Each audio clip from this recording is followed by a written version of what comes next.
GIT की smart class में आप सभी का स्वागत है। अकाउंटिंग की इस क्लास में आज हम लोग सीखने वाले हैं जर्नल एंट्री में कंपाउंड जर्नल एंट्री के बारे में। देखिए, मैंने आपको बताया था कि जर्नल एंट्री के बारे में मैंने आपको बताया था कि इसमें हम डेट वाइज ट्रांजेक्शन को रिकॉर्ड करते हैं।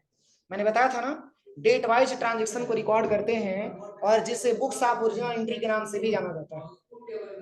और इसकी एंट्री करने के दो तरीके होते हैं। दो तरीकों से हम आसानी तरीके से अपनी एंट्री कर लेते हैं जर्नल एंट्री, जिसमें पहला मैंने आपको बताया था सिंपल जर्नल एंट्री में मात्र दो अकाउंट प्रभावित होते हैं, एक आपका डेबिट और दूसरा आपका क्रेडिट। इसके बिहाफ पे, इसके आधार पे मैंने बहुत सारे ट्रांजेक्शन भी आपको कराया है। अब उसी में हमारी अगली टॉपिक जो आती है वो है हमारा कंपाउंड जर्नल एंट्री। क्या आता है? Compound journal entry. अब ये किस प्रकार की एंट्री है? तो ये भी एक प्रकार की जर्नल एंट्री ही है, लेकिन इसका फॉर्मेट क्या होता है? अलग होता है। किसकी अपेक्षा? सिंपल जर्नल एंट्री की अपेक्षा। और देखिए, इसमें बताया जा रहा है कि ऐसी जर्नल एंट्री जिसमें एक से अधिक अकाउंट आपके डेबिट हो या एक से अधिक अकाउंट आपके क्या हो? क्रेडिट। और कह रहा है कि कंपाउंड जर्नल एंट्री कहलाता है और दो या दो से अधिक सिंगल जर्नल एंट्री पास करने के बजाय हम एक कंपाउंड जर्नल एंट्री भी पास कर सकते हैं। जैसे सिंपल जर्नल एंट्री में मैंने आपको बताया भी है कि मात्र सिंगल अकाउंट डेबिट और सिंगल अकाउंट क्रेडिट होता था ना। लेकिन कंपाउंड जर्नल एंट्री ऐसा एंट्री है जिसमें मल्टीपल अकाउंट आपका डेबिट और मल्टीपल अकाउंट आपका क्रेडिट, या मल्टीपल अकाउंट आपका डेबिट और सिंगल अकाउंट आपका क्रेडिट, ऐसे भी ट्रांजेक्शन इसमें आ सकते हैं। मतलब अगर दो अकाउंट डेबिट का है तो एक अकाउंट आपका क्रेडिट का होगा, या चार अकाउंट डेबिट का है तो एक अकाउंट आपका क्रेडिट का होगा, या दो अकाउंट क्रेडिट का है तो एक अकाउंट आपका डेबिट का होगा। तो ऐसे इसमें क्वेश्चन आपको मिलेंगे कंपाउंड जर्नल एंट्री में। इसके पहले तो मैं बस आपको मैंने यही बताया था कि एक डेबिट और एक क्रेडिट, लेकिन इसमें जो क्वेश्चन आपको सॉल्व करना है, आपको मल्टीपल अकाउंट डेबिट और सिंगल अकाउंट क्रेडिट, या मल्टीपल अकाउंट क्रेडिट और सिंगल अकाउंट डेबिट, ठीक है, ऐसे ट्रांजेक्शन आपको मिलेंगे किसमें? कंपाउंड जर्नल एंट्री में। तो इसको हम सॉल्व करना सीखेंगे। इसको हम कैसे सॉल्व करेंगे? तो देखिए, इसका एक एग्जांपल भी दिया है, यहाँ पे एक एग्जांपल दिया है। फॉर एग्जांपल कह रहा है कि जैसे 30 अप्रैल 2020 को 30 अप्रैल 2020 को made a payment of RS 50,000 towards telephone bill 20,000, stationery expense 20,000 and travelling expense 10,000 by cheque. और याद करिए, मैंने आपको बताया है कि जब भी क्वेश्चन में चेक का जिक्र किया जाता है तो अकाउंट किसका बनता है? बैंक का बनता है। मैंने बताया है ना। तो देखिए, इसमें कहा जा रहा है, ट्रांजेक्शन समझिए, कह रहा है कि 30 अप्रैल 2020 को 30 अप्रैल 2020 को कह रहा है कि पेमेंट किया गया 50,000 रुपए। कितना रुपया? 50,000 रुपया, जिसमें टेलीफोन का बिल दिया गया 20,000 रुपया, स्टेशनरी एक्सपेंस दिया गया 20,000 रुपया और ट्रेवलिंग एक्सपेंस किया गया 10,000 रुपया। मतलब जैसे कि मान के चलिए कि हम अपने बिजनेस में टेलीफोन बिल मैंने दे दिया। क्या दे दिया? टेलीफोन बिल मैंने दे दिया। तो ये भी हमारे बिजनेस का इनकम है कि एक्सपेंस है? एक्सपेंस है ना। तो टेलीफोन बिल कितना रुपया दिया गया है? 20,000 रुपया। तो टेलीफोन बिल आपका 20,000 रुपया ये हो गया, ठीक है। 20,000 रुपये का इसका दे दिया गया। और वो भी कैसे भुगतान किया गया? तो चेक के माध्यम से दिया गया। अरे जैसे कि मान के चलिए बिजली का बिल आपका आ गया था 20,000 रुपया, और वो बिजली का बिल जमा करने के लिए आपके पास कैश बैलेंस नहीं था, आपने चेक काटा और आपने क्या कर दिया? दे दिया, ठीक है। तो आपने 20,000 रुपया आपने पेमेंट कर दिया, किसका? टेलीफोन का। और अगला दिया है स्टेशनरी एक्सपेंस। अब ये क्या होता है?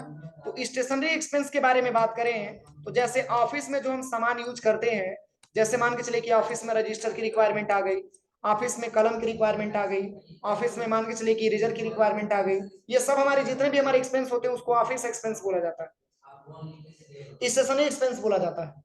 तो ये मान के चलिए ये टोटल आपका हो गया कितना रुपया? ये भी 20,000 रुपया हो गया।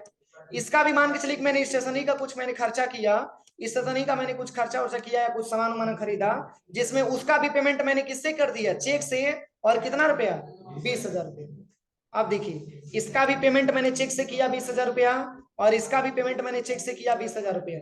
और कह रहा है कि 10,000 जो मैंने दिया वो है हमारा ट्रेवलिंग एक्सपेंस, मतलब ट्रेवलिंग एक्सपेंस में जो खर्चा हुआ है, जो यात्रा करते समय जो खर्चा हुआ है, उसका चार्ज कितना रुपया?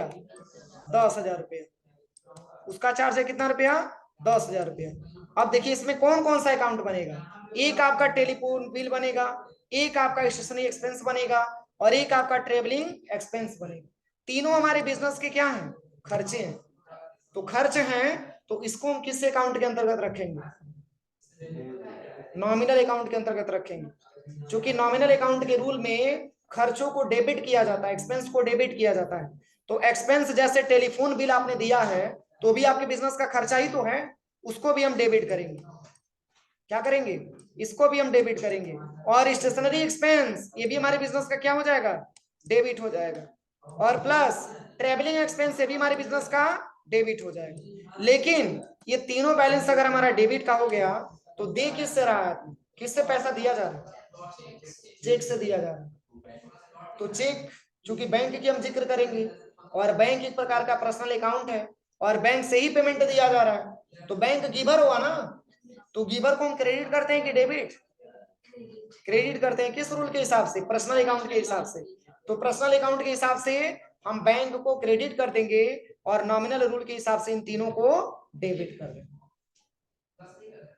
चलिए इसको हम कैसे समझेंगे, तो चलिए हम चार्ट बना रहे हैं समझने के लिए एमएस वर्ड पे।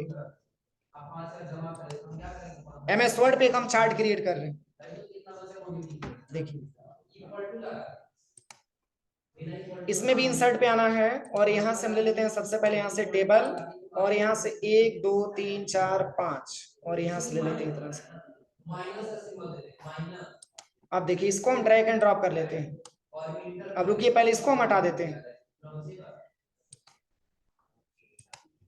अब देखिए सबसे पहले यहाँ पे करना क्या है, क्योंकि जर्नल एंट्री हो रही है ना, तो यहाँ पे जर्नल एंट्री आपको हेडिंग देना पड़ेगा। तो चलिए हम यहाँ से सबसे पहले लेआउट से आकर के, और यहाँ से हम इसको इरेज कर देते हैं।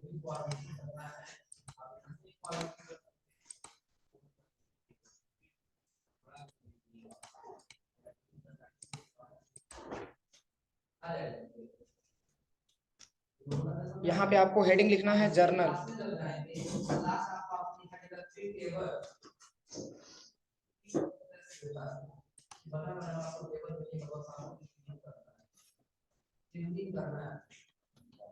कंपाउंड जर्नल एंट्री यही है ना। अब चलिए इसमें तो सबसे पहले यहाँ पे हम हेडिंग बना लेंगे। जैसे हेडिंग में यहाँ पे लेना है आपको सबसे पहले डेट। क्या लेना है? डेट यहाँ पे मेंशन करेंगे कि किस डेट में ट्रांजेक्शन हुआ है। फिर यहाँ पे क्या हो जाएगा? फिर यहाँ पे हो जाएगा पार्टिकुलर्स। पार्टिकुलर्स हो जाएगा यहाँ से। फिर इसके बाद से यहाँ पे क्या हो जाएगा? एलएफ। एलएफ का मतलब लेजर ऑफ फोलियोज। और फिर यहाँ पे हो जाएगा डेबिट, और फिर यहाँ पे हो जाएगा आपका क्रेडिट। अब देखिए अब दोनों में आपको अंतर समझना है कि किसको डेबिट करेंगे और किसको क्रेडिट करेंगे। इसमें हो जाएगा आपका क्रेडिट।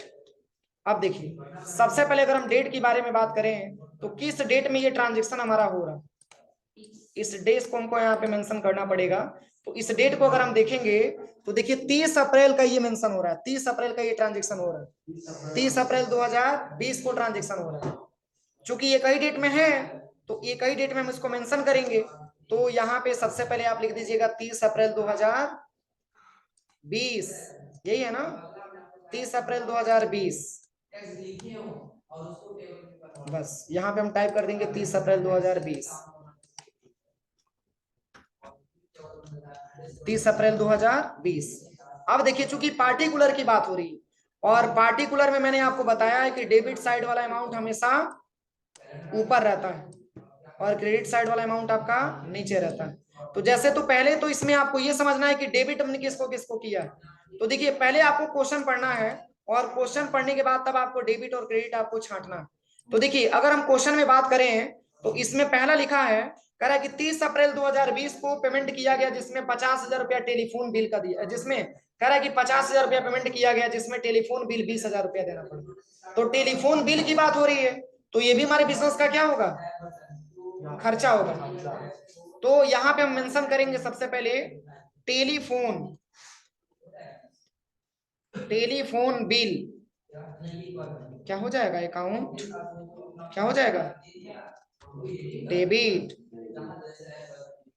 टेलीफोन बिल अकाउंट आपका डेबिट हो जाएगा। ठीक है, कितने रुपए से 20,000 रुपए से।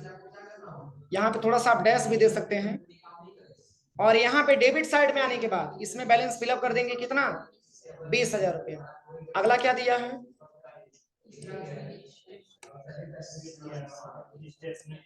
अगला जो ऑप्शन दिया है, अगला ऑप्शन जो दिया है वो कह रहा है कि स्टेशनरी एक्सपेंस आपका 20,000 रुपया।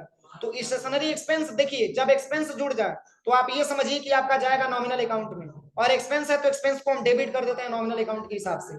इसलिए हम यहाँ पे भर देंगे सबसे पहले स्टेशनरी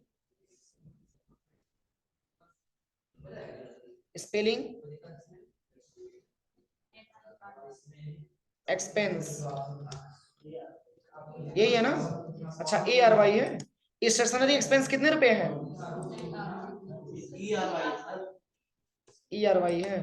अब सही है, ये कितने रुपए दिया है, इसको भी हम डेबिट करेंगे। और कितना बैलेंस, इसका भी 20,000 है तो इसमें हम 20,000 डेबिट वाले में मेंशन कर देंगे। और प्लस एक और है आपके पास, अगर हम देखें तो ये कह रहा है कि ट्रेवलिंग एक्सपेंस भी आपका दिया जा रहा है 10,000 रुपए। तो इसमें एक और एक्सपेंस आपका जुड़ गया, वो है आपका ट्रेवलिंग एक्सपेंस आपका आ गया। और इसका बैलेंस लिखा है कितना 10,000 है ना। अब इसको भी हम डेबिट करेंगे और इसका भी बैलेंस हम इसमें मेंशन कर देंगे कितना 10,000 रुपए। इसका भी बैलेंस हम मेंशन कर देंगे 10,000 रुपए। अब देखिए 3 अकाउंट अगर आपका डेबिट साइड का आ गया तो एक अकाउंट आपका क्रेडिट का होना चाहिए ना। तो क्रेडिट हम करेंगे किसको, तो देखिए इसमें ट्रांजेक्शन में आपको बताया जा रहा है कि ये जो ट्रांजेक्शन में जो पेमेंट किया जा रहा है वो बाई चेक के माध्यम से किया जा रहा है। अब चेक किस बैंक का है, ये बैंक का नाम आपको पता नहीं है, लेकिन ये आपको पता है कि चेक से किया जा रहा है। तो जब भी चेक आए क्वेश्चन में तो हमेशा बैंक अकाउंट का ही उसका इफेक्ट आता है। इसलिए आप यहां से जोड़ लीजिए 20 और 20 40 और 10 50। तो अगर 50,000 रुपया आपका डेबिट साइड का भी आ गया तो क्रेडिट साइड का भी कितना आना चाहिए 50,000 ही आना चाहिए। वो मल्टीपल अकाउंट सिंगल अकाउंट से मतलब नहीं है, जितना बैलेंस आपका डेबिट का हो उतना ही बैलेंस आपका क्रेडिट का भी मेंशन होना चाहिए। इसलिए आप इसमें स्पेस देकर के लिख लीजिएगा 2, यहाँ पे लिख लेना है बैंक अकाउंट, यहाँ पे आपको टाइप कर लेना है 2 बैंक अकाउंट। और ये पैसा किस में जाएगा, डेबिट में कि क्रेडिट में, क्रेडिट में जाएगा। और यहीं पे भर देंगे हम 50,000 रुपया। देखिए अब समझने वाला व्यक्ति ये समझ सकता है कि इसका जो पेमेंट किया गया है वो बैंक से किया गया है, लेकिन इसमें ये पेमेंट हो रहा है, आपका भुगतान किया जा रहा है। ऐसे ब्रैकेट में आप लिख दीजिएगा बाई पेमेंट, ऐसे लिख दीजिएगा by cheque payment, by cheque payment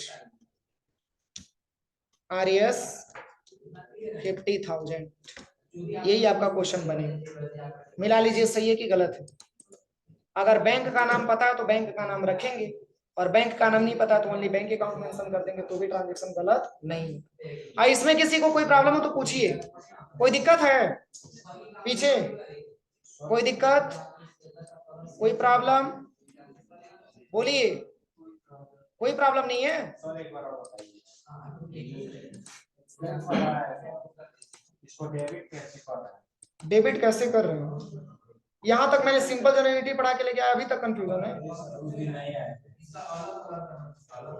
types of account याद है, टाइप्स ऑफ अकाउंट में नॉमिनल अकाउंट क्या होता है, नहीं याद होगा तो नहीं बता पाएंगे। नॉमिनल अकाउंट के रूल से जितने भी हमारे बिजनेस के एक्सपेंस होते हैं उनको डेबिट किया जाता है। तो जैसे अगर टेलीफोन बिल भी आप दे रहे हैं तो आपके बिजनेस का एक्सपेंस ही तो होगा, खर्चित होगा। तो खर्च है तो खर्च को हम नॉमिनल अकाउंट के रूल से हम डेबिट करेंगे। और वही स्टेशनरी एक्सपेंस भी आ गया, जब एक्सपेंस जुड़ गया तो आप ऐसे ही समझ लीजिए कि वो नॉमिनल अकाउंट में चला जाए, और नॉमिनल अकाउंट में एक्सपेंस को डेबिट किया जाता है। और जो पेमेंट किया जा रहा है तो बैंक से किया जा रहा है, तो बैंक देने वाला हुआ, और बैंक पर्सनल अकाउंट है और देने वाला तो गिवर है, इसलिए गिवर के नेचर से हम उसको क्रेडिट कर देंगे। क्लियर हुआ? चलिए इसी के आधार पे हम ट्रांजेक्शन दे रहे हैं, करके दिखाइए आप।